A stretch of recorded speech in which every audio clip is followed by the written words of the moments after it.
Moving on to our territorial defense operations or the West Philippine Sea issues. The Armed Forces of the Philippines remain resolute and undeterred in our commitment to protecting our sovereign rights and supporting our troops stationed in the West Philippine Sea. Despite the China Coast Guard's obstructions on May 19, our mission to resupply our valiant troops stationed in the BRP Sierra Madre in Ayungin Shoal was largely successful.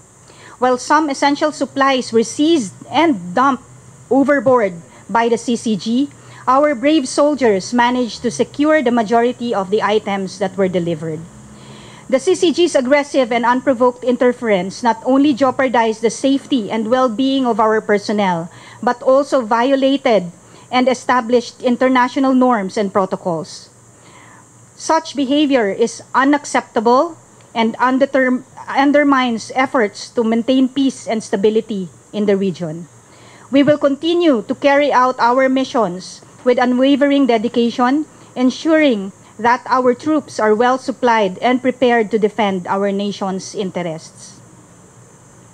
The Armed Forces of the Philippines denies the reported allegations of gun pointing by our troops stationed in BRP Sierra Madre LS-57 in Ayungin Shoal to China Coast Guard personnel.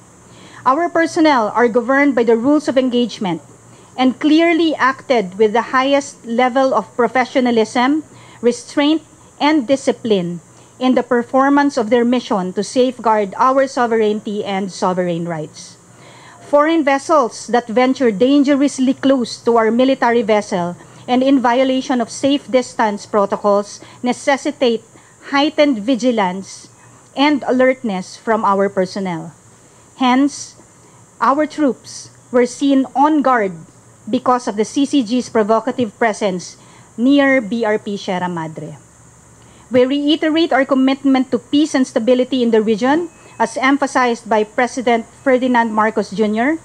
Any aggressive actions that threaten this peace and the safety of our troops and stations will be met with the necessary and appropriate measures. The AFP remains resolute in our duty to defend our nation and our people against any threat.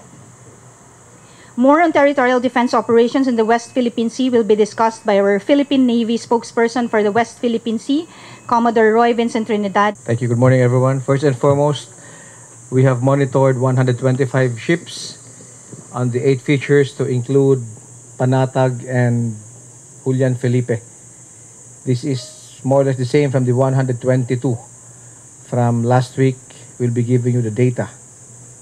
Secondly, the other day, the PLA conducted an exercise in Sabina Shoal from 1100 to 1800. This was repeated also yesterday. We were able to monitor and challenge all their actions in Sabina Shoal. Likewise, we'll be showing you a video of the recovery of our airdrop materials, food supplies, and we'll also be debunking the videos being presented by the agents of the PLA online. Can we have the video? This slide shows the ribs of the PLA Navy rushing to pick up the essential food supplies that were airdropped to our detachment on board LS-57. Yung panay na ba kanila? Next slide. Pakiplay lang. Ipa-play mo lang yung video. Yung panay na ba kanila? Lako! Wala. Lapitan nyo kagad yung lapitan nyo kagad yung... Gawa nila yung para drop. Yung item kagad, lapitan nyo, yung item. Ayan yung item oh, kaniyan, ano na agad nila? Yung item yung lapitan nyo, yung item. Oh, may naulog. Kunin niya ang naulog, pang ano na. Sa kanila yan, nahulog yung tropa nila. Ha?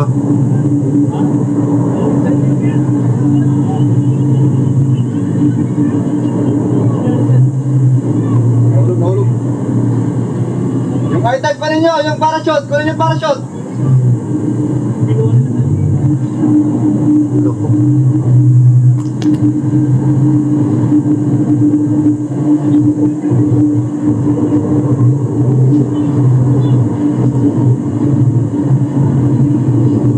Ako, meron pa parachute, oh.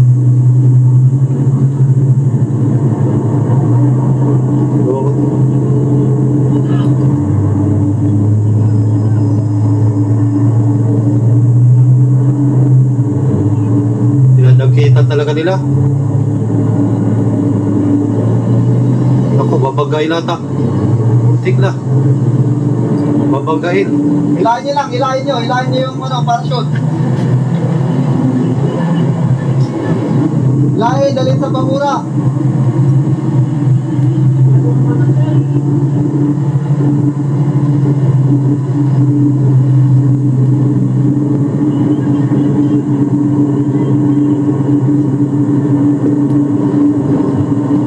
Picture na ba ko na video, ah?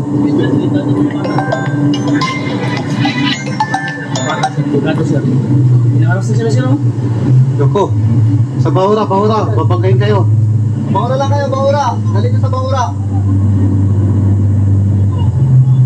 Mahulog sir ba? Huwag nyo ipakuha. Yung mga baril natin, standby dyan sa sa gantap. Meron pa kayong baril sir? Yung mga baril natin dyan, standby nyo dyan. Sir, recover tayo ng naunang paragraph. Nakuha natin, nakuha. Good! Patuin na yan, patuin!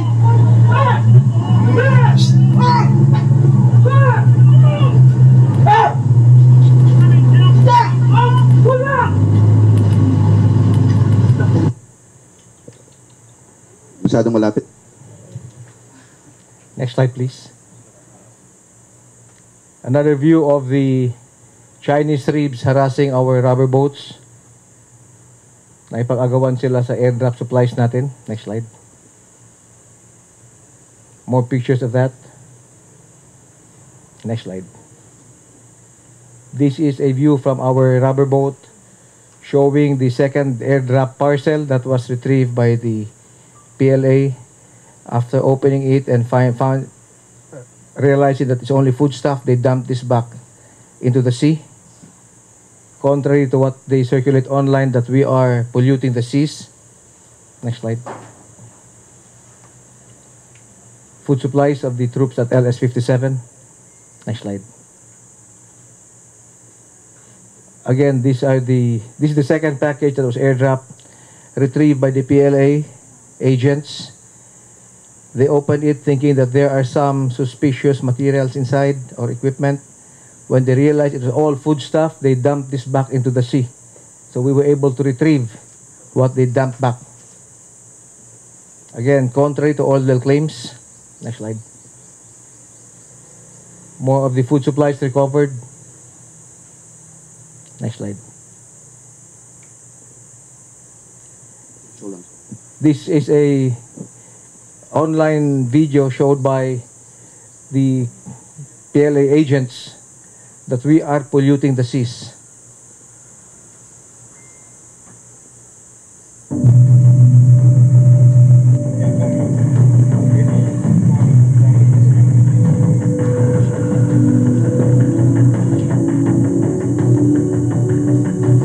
Please take note na hindi pa ito nabubuksan.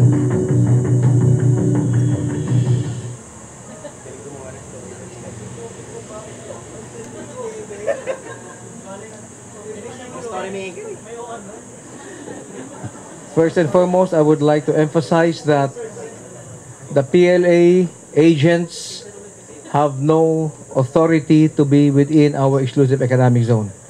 They should not be there. They have no right. They were trespassing into our exclusive economic zone. Secondly, they interfered in a legal operational resupply mission. Number 3, they are circulating a video claiming that guns were pointed at them. Our sailors and our soldiers are covered by the rules of engagement. They conduct themselves in a very professional manner. From the moment they become sailors and soldiers, It needs but an order to settle them from this to that, to separate them from their families and dislocate their normal lives. In a word of command, they must rise, march, run, endure bad weather, be isolated in some distant LS-57 outpost, work until they drop. If their ashes are scattered to the 7 seas, that is all part and parcel of their job as members of the AFP. This will debunk all the statements, all the videos that the PLA is circulating online.